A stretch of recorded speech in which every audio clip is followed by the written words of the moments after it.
Baiklah, sebagai soal terakhir dari kumpulan soal tutorial ketiga, saya akan bahas soal nomor 16. Nah, judulnya ini antibiotik pharmacokinetics. Aduh, susah namanya. Tapi ceritanya sebagai berikut. Seorang dokter memberi resep 100 mg tablet antibiotik yang harus dimakan tiap 8 jam. Setiap sebelum makan obat, 20% dari obat sebelumnya masih tersisa di dalam tubuh. Nah, pertanyaan yang A, berapa banyak obat antibiotik tersisa dalam tubuh setelah tablet kedua dimakan dan setelah tablet ketiga? Oke, kita lihat sebagai berikut.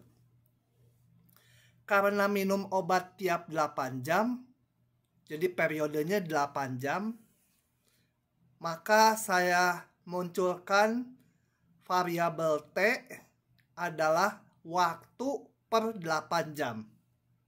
Jadi kalau dikatakan T0, ya T0 itu 0. T1 itu 8, periodenya 8 jam. T2 itu makan obat lagi, itu 16 jam dari awal, dan seterusnya ya. T3 itu 24 dan seterusnya. Misalkan Qn menyatakan kandungan obat pada saat Tn, kandungan obat dalam tubuh. Nah, asumsikan orang tersebut mulai minum obat di hari ke-0. Kenapa hari ke-0? Supaya ini cocok saja dengan teori yang dibahas di perkuliahannya. Kita pakai indeks mulai dari 0. Jadi Q0 mulai minum obat itu 100 mg. Jadi setelah obat kedua dimakan, bukan dimakan, ya diminum, kandungan obat dalam tubuh sebesar berapa? Itu adalah Q1 ya. Karena Q0 mulai 100 mg. Q1 itu berarti obat dalam tubuh sebanyak 100 mg yang diminum, ya, yang diminum untuk kedua kalinya, ditambah sisa obat 8 jam sebelumnya.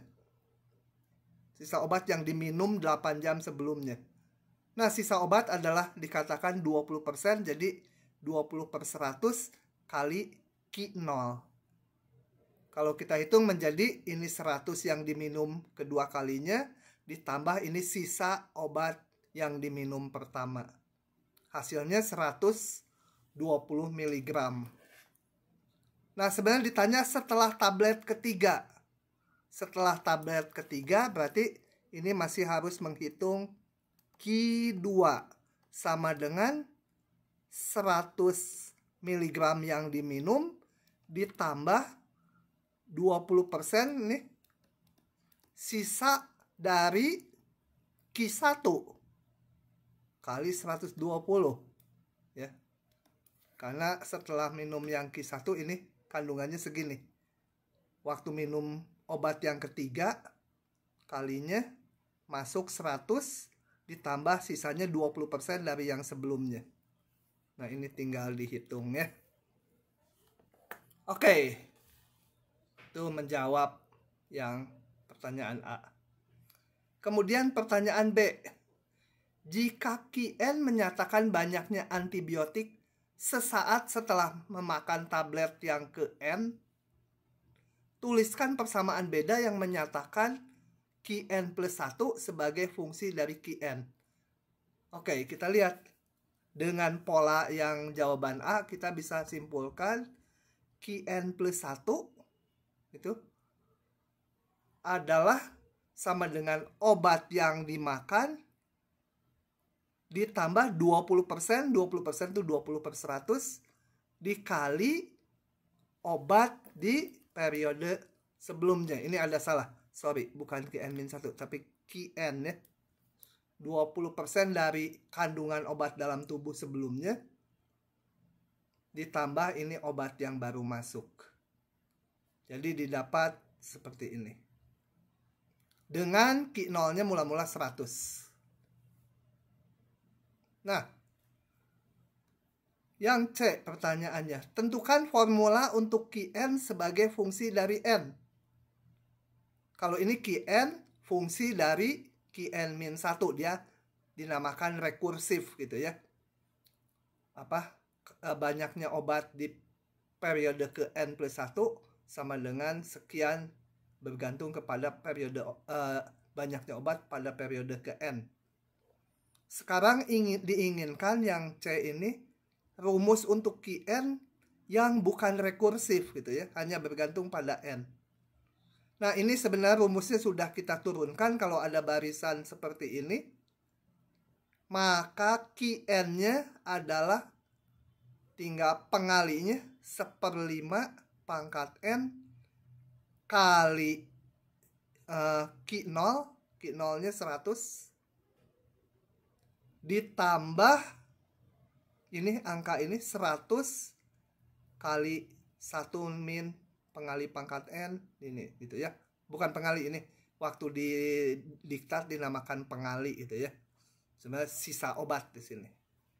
Oke, kalau yang lupa dengan rumus ini, dilihat lagi diktatnya. Di situ dengan lengkap diturunkan rumus ini berasal dari mana. Oke, kembali sekarang lanjut lagi. Dalam jangka waktu yang panjang, berapa banyak antibiotik yang masih ada dalam tubuh? Nah, ini artinya untuk N yang sangat panjang, bayangkannya tak hingga. Ya, kenyataannya mungkin setelah 10 hari atau 20 hari tergantung penyakitnya. Kalau penyakit TBC mungkin setelah 6 bulan pengobatan gitu ya. Nah, Qn-nya cenderung berapa? Kalau di matematik, jangka waktu panjang itu kita menghitungnya N-nya menuju tak hingga. Nah, untuk itu kita tinggal menghitung limit dari Qn ini. Coba kita lihat. Limit N mendekati tak hingga dari Qn sama dengan limit N mendekati tak hingga. Ini saya salin ke sini. Kemudian di kuliah sudah dibuktikan bahwa kalau bilangan yang terletak di antara min 1, 1, ini 1/5 itu di antara min 1, 1, dipangkatkan N dengan N menuju tak hingga, ini menuju ke 0. Ini juga 0, ini juga 0. Jadi tinggal ini. Dan kalau kita hitung didapat 125. Oke, jadi kalau seseorang memakan antibiotiknya jangka waktu panjang seperti periode yang dikatakan di soal, praktis di dalam tubuhnya itu kandungannya sebesar ini. Jadi enggak naik terus kandungan obatnya gitu ya. Oke, itu adalah soal terakhir dari tutorial 3 yang saya bahas. Terima kasih.